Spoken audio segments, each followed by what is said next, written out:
नमो बुद्धाय। आज मैं आपको एक इतिहास की सच्ची घटना दिखाने जा रही हूँ जो रूढ़िवादिता अंधश्रद्धा के छलावे का शिकार होकर भी मानव सभ्यता को मॉडर्न साइंस का गिफ्ट देने में सफल रहे थे।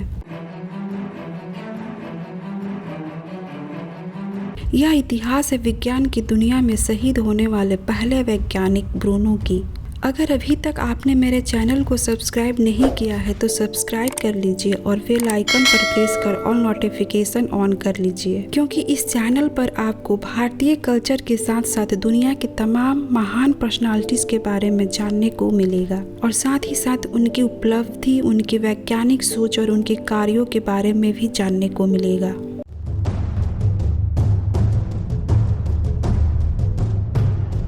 तो दोस्तों, यह कहानी निकोलस कोपरनिकस से शुरू होती है। ये पोलैंड के रहने वाले थे। गणित व खगोल में इनकी रुचि थी। खगोल में अब तक हमारे पास टॉलमी का दिया हुआ ब्रह्मांडीय मॉडल था। इसके अनुसार ही पृथ्वी ब्रह्मांड में रखी गई थी।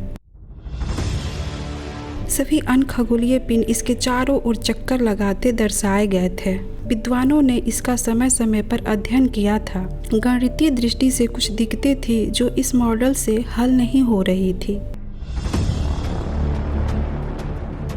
कोपरनिकस का मानना था कि यदि पृथ्वी के बजाय सूर्य को केंद्र में रख लिया जाए तो काफी गणनाएं सरल हो सकती है। कोपरनिकस साधु स्वभाव का व्यक्ति था। वह समझता था कि यदि उसने अपना मत स्पष्ट कर दिया तो क्या कुछ हो सकता है। वह चर्च के गुस्से को भी समझता था, सो उसने चुप रहना उचित समझा, लेकिन उसने अध्ययन जारी रखे। वह बुढ़ा हो गया और उसे अपना अंत निकट लगने लगा। तब उसने मन बनाया कि वह अपना मत सार्वजनिक करेगा। उसने यह काम अपने एक शिष्य जॉर्ज जोकिम रेटिकस को सौंप दिया कि वह इन्हें छपवा दे। और जॉर्ज जोकिम रेटिकस ने क्या किया कि यह काम अपने एक मित्र आंद्रिया असियांडर के हवाले कर दिया। आंद्रिया असियांडर कोपरनिकस की पुस्तक प्रकाशित करवा दी। यह उसी समय प्रकाशित हुई जब कोपरनिकस मृत्युशैया पर था। कोपरनिकस इसकी जांच पड़ताल भी नहीं कर सकते थे। आंद्रिया असियांडर एक धार्मिक व्यक्ति था। उसका मत कोपरनिकस के मत से मेल नहीं खाता था। इन्होंने बिना किसी सलाह या इजाज़त के पुस्तक में कुछ फेरबदल किए। उन्होंने पुस्तक की भूमिका में यह लिखा दिया कि कोपरनिकस की यह सब कल्पना है, यथार्थ अध्ययन नहीं है। पुस्तक के नाम में भी कुछ बदलाव किया। प्रकाशित होते ही यह चर्च की निगाह में आई। चर्च नहीं चाहता था कि किसी भी वैकल्पिक विचार की शुरुआत हो। चर्च ने पुस्तक पर प्रतिबंध लगा दिया और सभी प्रतियां जब्त कर ली। किसी तरह कुछ प्रतियां बच गई। चर्च ने समझा अब बात आगे नहीं बढ़ेगी। कुछ समय तक सब शांत रहा। एक बार इटली का एक नवयुवक जियोर्दानो ब्रूनो चर्च में कुछ पढ़ रहा था। वह पादरी बनना चाहता था। किसी तरह उसके हाथ कोपरनिकस की पुस्तक लग गई। उन्होंने यह पढ़ी। इनकी इस पुस्तक में दिलचस्पी बढ़ी। इन्होंने सोचा कि क्यों एक व्यक्ति किसी अलग विचार पर बहस करना चाहता है।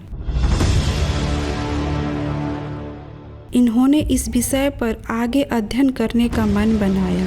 पादरी बनने की उनकी योजना धरी की धरी रह गई। जैसे जैसे वह अध्ययन करता गया उसका विश्वास मजबूत होता गया। वह भी चर्च की ताकत और गुस्से को समझता था, इसलिए उन्होंने इटली छोड़ दी। वह इस मत के प्रचार के लिए यूरोप के लगभग 1 दर्जन देशों में घूमा, जैसे प्राग, पेरिस, जर्मनी, इंग्लैंड इत्यादि। चर्च की निगाह हर जगह थी। कुछ विद्वान इसके मत से सहमत होते हुए भी चर्चा करने की हिम्मत ही नहीं जुटा पा रहे थे।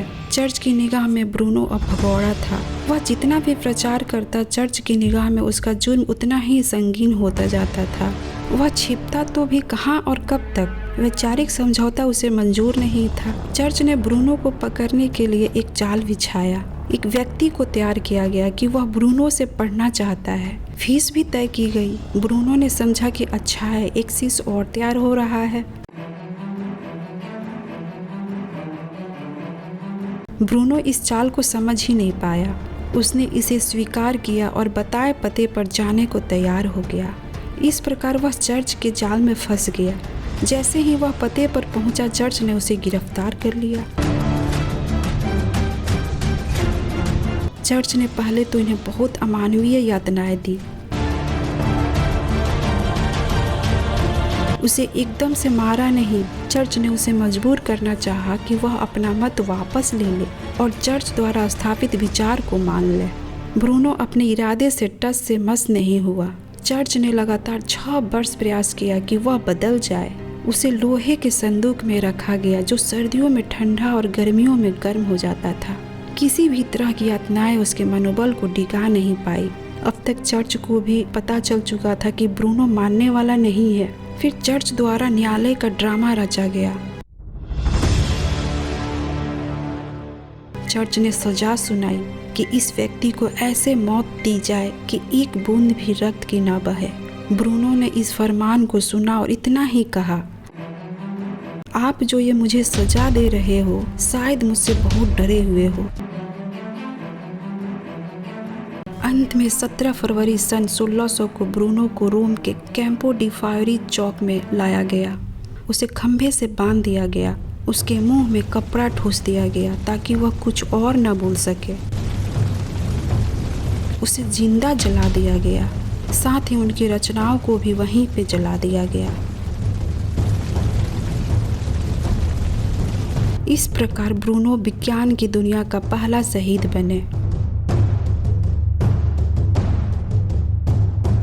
लोग मान्यताओं, धारणाओं, प्रथाओं और भावनाओं के पीछे इतने अंधश्रद्धालु थे कि वे अपने इन विचारों से अधिक न कुछ सुनना चाहते थे और न देखना चाहते हैं।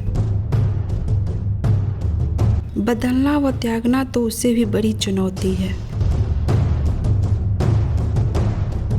जियोर्दानो ब्रूनो हमेशा के लिए अंधश्रद्धा के प्रति अपने जज्बे को लेकर याद किए जाएंगे।